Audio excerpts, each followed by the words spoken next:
창세기 21장. 여호와께서는 말씀하신 대로 사라를 보살펴 주셨고 약속하신 대로 사라에게 이루어 주셨습니다. 사라는 임신하여 하나님께서 말씀하신 그 예정된 때에 늙은 아브라함의 아들을 낳았습니다. 아브라함은 사라가 낳아준 아들의 이름을 이삭이라고 지었습니다. 아브라함은 하나님께서 명령하신 대로 이삭이 태어난 지 8일 만에 이삭에게 할례를 베풀었습니다. 아브라함의 아들 이삭이 태어났을 때 아브라함의 나이는 100살이었습니다. 사라가 말했습니다. 하나님께서 나에게 웃음을 주셨다. 이 이야기를 들은 사람들도 나처럼 웃게 될 것이다. 어느 누가 사라가 아이를 낳을 수 있으리라고 아브라함에게 말할 수 있었겠는가. 그런데 나는 지금 늙은 아브라함에게 아들을 낳아주었다. 이삭이 자라나 젖을 뗄 때가 되었습니다. 이삭이 젖을 떼던 날에 아브라함은 큰 잔치를 베풀었습니다. 그런데 사라가 보니 이스마엘이 이삭을 놀리고 있었습니다. 이스마엘은 아브라함이 사라의 이집트인 여종 하갈에게서 낳은 아들입니다. 그래서 사라가 아브라함에게 말했습니다. 저 여종과 그 아들을 쫓아내십시오. 이 여종의 아들이 우리 아들 이삭과 함께 재산을 물려받을 수 없습니다. 아브라함은 이 일로 인해 매우 괴로웠습니다. 왜냐하면 이스마엘도 자기 아들이었기 때문입니다. 하지만 하나님께서 아브라함에게 말씀하셨습니다. 저 아이와 여종 때문에 염려하지 마라.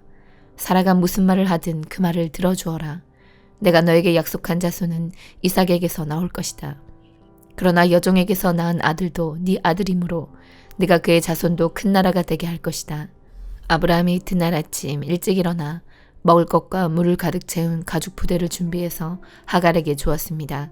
아브라함은 그것들을 하갈의 어깨에 메어준 다음 이스마엘과 함께 하갈을 내쫓았습니다. 하갈은 밖으로 나가 브엘세바 광야에서 헤매고 다녔습니다. 가죽 부대의 물이 다 떨어지자 하갈은 자기 아들을 어떤 작은 나무 아래에 두었습니다. 그리고는 내 아들이 죽는 모습을 참아 볼 수가 없구나 하고 말하며 활의 사정거리만큼 떨어진 곳으로 가서 주저앉았습니다. 그리고 이내 아들 쪽을 바라보다가 그만 울음을 터뜨리고 말았습니다. 하나님께서 아이가 우는 소리를 들으셨습니다. 하나님의 천사가 하늘에서 하갈을 불렀습니다. 하갈아, 왜 그러느냐? 두려워하지 마라. 하나님께서 아이가 우는 소리를 들으셨다. 아이를 일으켜 세워 손을 꼭 잡아라. 내가 그 아이의 자손으로 큰 나라를 이루도록 만들어주겠다. 하나님께서 하갈의 눈을 밝게 하셨습니다. 그러자 하갈은 우물을 발견하게 되었고 그 우물로 가서 가죽 부대에 물을 담아다가 아이에게 먹였습니다. 그 아이가 자라는 동안 하나님께서 그 아이와 함께 계셨습니다. 이스마엘은 광야에서 살았고 훌륭한 활잡이가 되었습니다. 이스마엘은 바란 광야에서 살았는데 이스마엘의 어머니는 이집트 땅에서 여자를 데려다가 이스마엘의 아내로 삼아 주었습니다. 아비멜렉이 자기의 군대 사령관 비골을 데리고 아브라함에게 와서 말했습니다. 그대가 하는 모든 일에 하나님께서 함께 하십니다. 그러니 하나님 앞에서 나와 내 자녀와 내 자손들에게 거짓된 일을 하지 않겠다고 약속해 주십시오. 내가 당신에게 친절을 베풀었듯이 당신도 나에게 그리고 당신이 나그네로 살았던 이 땅에 친절을 베풀어 주십시오. 아브라함이 말했습니다. 그렇게 하기로 약속합니다. 그리고 나서 아브라함은 아비멜렉의 종들이 자기 우물을 빼앗은 일에 대해서 아비멜렉에게 불평을 했습니다. 그러자 아비멜렉이 말했습니다. 나는 누가 그런 일을 했는지 모릅니다. 당신도 지금까지 한 번도 그 일에 대해서 말하지 않았습니다. 나는 오늘 이외에 이런 이야기를 들은 적이 없습니다. 아브라함이 아비멜렉에게 양과 소들을 주었습니다. 두 사람은 언약을 세웠습니다. 아브라함은 아비멜렉 앞에 새끼 암양 7마리도 내놓았습니다. 아비멜렉이 아브라함에게 물었습니다. 새끼 암양 7마리를 따로 내놓은 까닭은 무엇입니까? 아브라함이 대답했습니다. 이 양들을 받아주십시오. 내가 이 우물을 팠다는 것을 증명해달라는 뜻으로 이 양들을 드리는 것입니다. 이 두 사람이 그곳에서 서로 약속했기 때문에 그곳의 이름을 브엘세바라고 부르게 되었습니다. 이처럼 아브라함과 아비멜렉은 브엘세바에서 언약을 세웠습니다.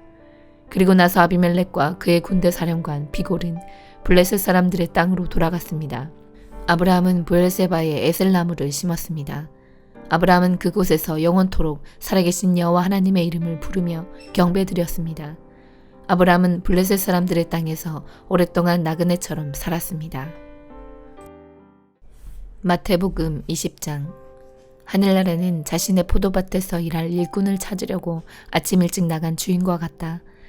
그는 일꾼들에게 하루 품삯으로 한 데나리온을 주기로 하고 그 일꾼들을 포도밭으로 보냈다. 주인이 오전 9시쯤에 다시 시장에 나갔다가 거기서 빈둥거리며 서 있는 몇몇의 사람들을 보았다. 주인이 그 사람들에게 말했다. 당신들도 포도밭에 가서 일하시오. 적당한 품삯을 주겠소. 그러자 그들은 포도밭으로 갔다. 이 사람이 다시 낮 12시와 오후 3시쯤에 나갔다. 그리고 똑같이 말했다. 또 오후 5시쯤에도 시장에 나가 또 다른 사람들이 거리에 서 있는 것을 보고 물었다. 왜 당신들은 하루 종일 빈둥거리며 서 있습니까? 그들이 대답했다. 아무도 우리에게 일자리를 주지 않았습니다. 주인이 그들에게 말했다. 당신들도 나의 포도밭에 가시오. 저녁이 되자 포도밭 주인이 관리인에게 말했다. 일꾼들을 불러 마지막에 온 사람부터 맨 처음에 왔던 사람까지 품삯을 주어라. 오후 5시에 고용된 일꾼들이 와서 각각 한 데나리온씩을 받았다. 이제 맨 처음에 고용되었던 일꾼들이 왔다. 그들은 더 많은 품삯을 받게 될 것이라고 기대했지만 그들도 한 데나리온씩을 받았다. 그러자 그들은 포도밭 주인에게 불평을 하였다. 저 사람들은 겨우 1시간밖에 일하지 않았는데 하루 종일 떼학볕 아래서 수고한 우리들과 똑같이 취급하는군요. 그러자 포도밭 주인이 말했다. 친구여, 나는 당신에게 잘못한 것이 없소. 당신들은 한 데나리온을 받기로 나와 약속하지 않았소. 당신 것이나 가지고 돌아가시오. 나는 나중 사람에게도 당신과 똑같이 주고 싶소. 내 것을 가지고 내 뜻대로 하는 것이 무슨 잘못이오. 내가 자비로운 사람이라서 당신의 눈에 거슬리오. 그러므로 꼴찌가 첫째가 되고 첫째가 꼴찌가 될 것이다. 예수님께서 예루살렘으로 가실 때 12명의 제자만 따로 데리고 가셨습니다. 가시는 도중에 예수님께서 제자들에게 말씀하셨습니다. 보아라, 우리가 예루살렘으로 간다. 인자가 대제사장들과 율법학자들에게 넘겨질 것이고 그들은 인자에게 사형죄를 씌울 것이다. 그들은 인자를 이방 사람들에게 넘겨 비웃고 채찍질하고 십자가에 매달아 죽게 할 것이다. 그러나 3일째 되는 날에 인자가 다시 살아날 것이다. 그때 세베대의 아들들을 데리고 그 어머니가 예수님께 왔습니다. 그 여자는 예수님께 절하고 간청하였습니다. 예수님께서 물으셨습니다. 무엇을 원하느냐? 어머니가 예수님께 말했습니다. 주님의 나라에서 제 한 아들은 주님의 오른쪽에 또 다른 한 명은 주님의 왼쪽에 앉으라고 말씀해 주십시오. 그러자 예수님께서 말씀하셨습니다. 너희가 무엇을 요구하는지 깨닫지 못하고 있다. 내가 마실 잔을 너희도 마실 수 있느냐? 그들이 대답했습니다. 예, 마실 수 있습니다. 예수님께서 그들에게 말씀하셨습니다. 내 잔을 너희가 마실 것이다. 그러나 내 오른쪽과 왼쪽에 누구를 앉힐 것인지 결정하는 것은 내가 할 일이 아니다. 그 자리는 내 아버지께서 미리 정하신 사람들의 것이다. 다른 10명의 제자들이 이것을 듣고 그 두 형제에게 분개하였습니다. 예수님께서 제자들을 모두 불러 말씀하셨습니다. 이방 사람의 통치자들은 다른 사람의 주인이 되려고 한다는 것을 너희가 안다. 그 고관들은 사람들에게 권력을 행사한다. 그러나 너희는 저희들과 같이 되어서는 안 된다. 누구든지 너희 중에서 높아지려면 먼저 섬기는 자가 되어야 한다. 만일 누구든지 너희 가운데서 첫째가 되려면 너희의 종이 되어야 한다. 인자는 섬김을 받으러 온 것이 아니라 섬기러 왔고 자기 목숨을 많은 사람들을 위하여 주려고 왔다. 예수님과 제자들이 여리고를 떠날 때 많은 사람들이 예수님을 따라갔습니다. 보지 못하는 사람 2명이 길가에 앉아 있다가 예수님께서 지나가시는 소리를 듣고 외쳤습니다. 주님, 저희들을 불쌍히 여겨주십시오. 다윗의 아들이시여. 사람들이 그들을 꾸짖으며 조용히 하라고 했습니다. 그러나 이 사람들은 더욱 크게 소리질렀습니다. 주님, 저희들을 불쌍히 여겨주십시오. 다윗의 자손이시여. 예수님께서 가던 길을 멈추시더니 그 사람들을 불러 말씀하셨습니다. 내가 너희에게 무엇을 해주길 원하느냐? 그들이 대답했습니다. 주님, 눈을 뜨기를 원합니다. 예수님께서 그 보지 못하는 사람들을 불쌍히 여기시고 그들의 눈을 만지셨습니다. 그 즉시 그들은 시력을 회복하였습니다. 그리고 나서 그들은 예수님을 따랐습니다. 느헤미야 10장. 약속의 글에 이름을 적은 사람은 다음과 같습니다. 하가리아의 아들 총독 느헤미야와 시드기야와 스라야와 아사랴와 예레미야와 바스울과 아마랴와 말기야와 핫두스와 스바냐와 말룩과 하림과 모레목과 오바댜와 다니엘과 긴느돈과 바룩과 무슬람과 아비야와 미얀민과 마아시아와 빌게와 스마야입니다. 이들은 제사장입니다. 이름을 적은 레위 사람은 아사냐의 아들 예수아와 헤나닷의 자손인 빈누이와 감미엘과 그들의 동료 스바냐와 호디야와 그리다와 블라야와 하난과 미가와 르옥과 하사랴와 사꿀과 세레랴와 또 다른 스바냐와 호디야와 바니와 브니누입니다. 백성의 지도자 가운데 이름을 적은 사람은 바루스와 바모아과 엘람과 사투와 바니와 분이와 아스각과 베베와 아도니아와 비그웨와 아딘과 아델과 히스기야와 아슬과 호디야와 하숨과 베세와 하립과 아나독과 노베와 막비아스와 무슬람과 헤실과 무세사벨과 사독과 야뚜아와 블라데아와 하난과 아나야와 호세아와 하나냐와 하숲과 할레스와 비라와 소백과 룸과 하삼나와 마아세야와 아이야와 하난과 아난과 말룩과 하림과 바하나입니다. 나머지 백성 곧 제사장 레위 사람, 문지기, 노래하는 사람, 성전 종들은 맹세를 했습니다. 그리고 하나님의 율법을 지키려고 외국인과 관계를 끄는 사람들과 깨달을 만한 사람은 모두 다 맹세를 했습니다. 그들은 동료 이스라엘 백성 및 지도자들과 더불어 맹세를 했습니다. 그 맹세를 어기면 저주를 받게 됩니다. 그들은 하나님께서 종 모세를 통해 주신 하나님의 율법을 지키기로 약속했습니다. 그들은 또 우리 주 여호와의 모든 명령과 규례와 율법을 지키기로 약속했습니다. 우리는 우리 딸과 아들을 외국인과 결혼시키지 않기로 약속합니다. 외국인이 안식일에 물건이나 곡식을 팔러 오더라도 안식일이나 그 밖에 거룩한 날에는 물건을 사지 않겠습니다. 일곱째 되는 해마다 땅에 아무것도 심지 않겠습니다. 그리고 우리에게 빚진 사람들의 빚을 받지 않겠습니다. 우리는 계명을 지키겠습니다. 우리는 우리 하나님의 성전에서 드리는 예배를 위해 돈을 충분히 내겠습니다. 우리는 해마다 각기 3분의 1 세겔씩 바치겠습니다. 그 돈은 상해에 쌓아두는 빵인 진설병을 위해 내는 돈이며 늘 바치는 곡식 제물과 태워드리는 제물인 번제물을 위해 드리는 돈입니다.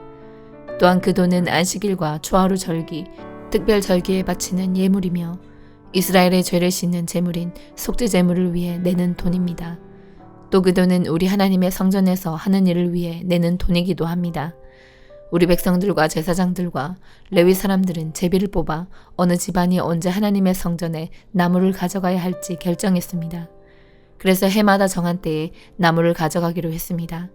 그 나무는 우리 하나님 여호와의 제단 위에 올려놓고 태울 나무입니다. 우리는 율법에 적힌 대로 그 일을 하겠습니다. 우리는 또한 추수한 첫 곡식을 가져오겠습니다. 그리고 해마다 모든 나무의 첫 열매를 여호와의 성전에 가져오겠습니다. 율법에 적힌 대로 우리는 마다들을 하나님께 바치기 위해 성전 제사장들에게 데려가겠습니다. 또 소떼와 양떼의 첫 새끼도 가져가겠습니다. 이것들을 하나님의 성전에서 섬기는 제사장들에게 갖다 주겠습니다. 그리고 갖가지 물건을 하나님의 성전 창고를 담당하는 제사장들에게 가져가겠습니다. 땅에서 처음 거둔 밀과 예물과 온갖 나무의 열매와 새 포도주와 기름도 가져가겠습니다. 또 우리가 거둔 것의 10분의 1을 레위 사람들에게 가져가겠습니다. 레위 사람들이 우리가 일하는 모든 마을에서 그것을 거둘 것입니다. 레위 사람들이 10분의 1을 받을 때는 아론 집안의 제사장이 함께 있어야 합니다.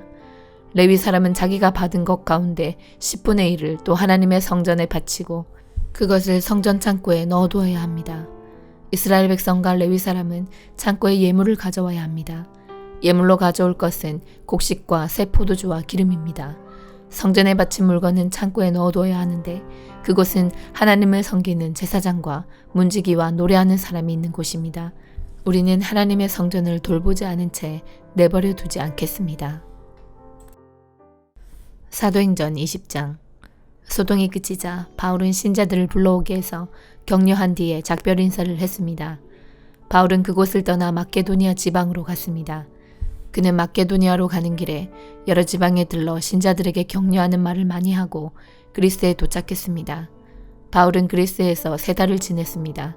그는 배를 타고 시리아로 가려 했으나 유대인들이 그를 해치려는 음모를 꾸몄기 때문에 마케도니아를 거쳐서 시리아로 돌아가기로 작정했습니다. 그때 바울과 동행한 사람은 베레아 사람 브로의 아들 소바더와 데살로니가 사람 아리스다고와 세군도와 더베 사람 가이오와 디모데와 아시아 사람 두기오와 드로비모였습니다. 이들은 드로아에 먼저 가서 우리를 기다리고 있었습니다. 우리는 무교절이 지난 뒤에 빌립보에서 배를 타고 5일 만에 드로아에서 그들을 만나 그곳에서 7일 동안을 머물렀습니다. 안식일 다음 날 우리가 교제 식사를 나누기 위해 모였을 때에 바울이 설교를 시작했습니다. 그는 다음 날에 떠나기로 되어 있었던 한밤중까지 신자들에게 설교를 계속했습니다. 우리가 모인 다락방에는 등불을 많이 켜놓았습니다. 유두고라고 하는 청년이 창문에 자리 잡고 앉아 있었는데 바울의 말이 너무 오래 계속되자 잠이 들어 그만 3층에서 떨어졌습니다. 사람들이 그를 일으켜보니 이미 죽어 있었습니다. 바울이 내려가 유두고 위에 엎드려 그를 껴안고 말했습니다. 걱정하지 마십시오. 이 청년이 아직 살아 있습니다. 바울은 다시 위층으로 올라가서 빵을 떼어 먹은 후에 날이 새도록 오랫동안 설교를 하고 떠나갔습니다. 사람들은 살아난 젊은이를 집으로 데려가면서 큰 위로를 받았습니다. 우리는 먼저 배를 타고 아소로 항해하였습니다. 아소에 도착해서 바울을 그 배에 태울 생각에서였습니다. 이런 계획을 세운 것은 바울이 걸어서 아소까지 가겠다고 했기 때문입니다. 우리는 아소에서 바울을 만나서 그를 배에 태워 미둘레네로 갔습니다. 이튿날에는 미둘레네를 떠나 기오에서 가까운 곳에 이르렀고 다음날 사모로 건너갔다가 그 다음날 밀레도에 도착했습니다. 바울은 아시아 지방에서 너무 오랜 시간을 보내지 않으려고 에베소를 들르지 않고 지나가려고 했습니다. 그는 가능하다면 오순절 안에 예루살렘에 도착하려고 서둘렀습니다. 바울이 밀레도에서 에베소로 사람을 보내어 교회 장로들을 불렀습니다. 장로들이 오자 바울은 그들에게 이렇게 말했습니다. 내가 아시아에 온 첫날부터 여러분과 함께 지내면서 어떻게 생활해 왔는지 여러분들은 잘 아실 겁니다. 그동안 나는 유대인들이 지어낸 모함으로 몹시 고통을 당했습니다. 그러나 나는 언제나 겸손히 때로는 눈물을 흘리며 주님을 섬겼습니다. 나는 여러분에게 유익이 되는 것이라면 무엇이든 주저하지 않고 전파하였습니다. 나는 그것을 공중 앞에서나 여러분의 집에서 여러분을 가르쳤습니다. 유대인들과 그리스도인들 모두에게 회개하고 하나님께 돌아올 것과 우리 주 예수님을 믿으라고 선포했습니다. 그러나 이제 나는 성령의 명령에 따라 예루살렘으로 갑니다. 그곳에서 내게 무슨 일이 닥칠지 나는 알지 못합니다. 다만 내가 아는 것은 어느 도시에 가든지 감옥과 환란이 나를 기다리고 있다고 성령께서 내게 경고해 주셨다는 사실뿐입니다. 그러나 나는 내 목숨을 아깝게 생각하지 않습니다. 예수님께로부터 받은 사명, 곧 사람들에게 하나님의 은혜의 복음을 전하는 일을 다 마칠 수만 있다면 말입니다. 나는 여러분과 함께 있는 동안 줄곧 하나님의 나라를 전했습니다. 이제 나의 설교를 들으신 여러분 중에는 나의 얼굴을 다시 볼 수 있는 사람이 아무도 없으리라는 것을 나는 압니다. 그러므로 오늘 여러분에게 엄숙히 선언합니다. 여러분 가운데 설령 누군가 구원받지 못하는 사람이 있다고 하더라도 내게는 책임이 없습니다. 그것은 내가 주저하지 않고 하나님의 모든 뜻을 여러분에게 전해주었기 때문입니다. 여러분은 자신들과 모든 맡겨진 양떼를 잘 살피고 그들을 잘 돌보십시오. 성령께서 여러분을 감독자로 세우셔서 하나님께서 자기 아들의 피로 사신 교회를 돌보게 하셨습니다. 내가 떠난 뒤에 어떤 사람들이 사나운 이리처럼 교회에 들어와서 양떼를 해치려 할 것을 나는 압니다. 또한 여러분 가운데서도 진리를 왜곡되게 말하고 제자들을 유혹하여 자기를 따르게 하는 사람들도 나타날 것입니다. 그러므로 깨어 있으십시오. 내가 3년 동안을 밤낮으로 때로는 눈물을 흘리며 여러분 한 사람 한 사람에게 쉬지 않고 교훈한 것을 기억하십시오. 이제 나는 하나님과 하나님의 은혜의 말씀에 여러분을 맡깁니다. 그 말씀은 여러분을 능히 세울 수 있고 모든 거룩한 백성들과 함께 기업을 받을 수 있는 말씀입니다. 나는 그 누구의 금이나 은이나 옷을 탐는 적이 없습니다. 여러분 자신도 아시듯이 나는 언제나 직접 일을 해서 나와 내 일행에게 필요한 것을 마련했습니다. 나는 모든 일에서 여러분에게 모범을 보였습니다. 여러분은 저처럼 열심히 일해서 약한 사람을 도와야 합니다. 또한 주는 것이 받는 것보다 복이 있다고 하신 주 예수님의 말씀을 기억해야 합니다. 바울은 이 말을 마친 뒤에 무릎을 꿇고 모든 사람들과 함께 기도했습니다. 그들은 다 바울을 껴안고 작별의 입맞춤을 하면서 울었습니다. 특히 그들은 다시는 자기를 보지 못하리라는 바울의 말을 듣고 슬퍼하였습니다. 그리고 그들은 배 타는 곳까지 바울을 배웅했습니다. 아멘.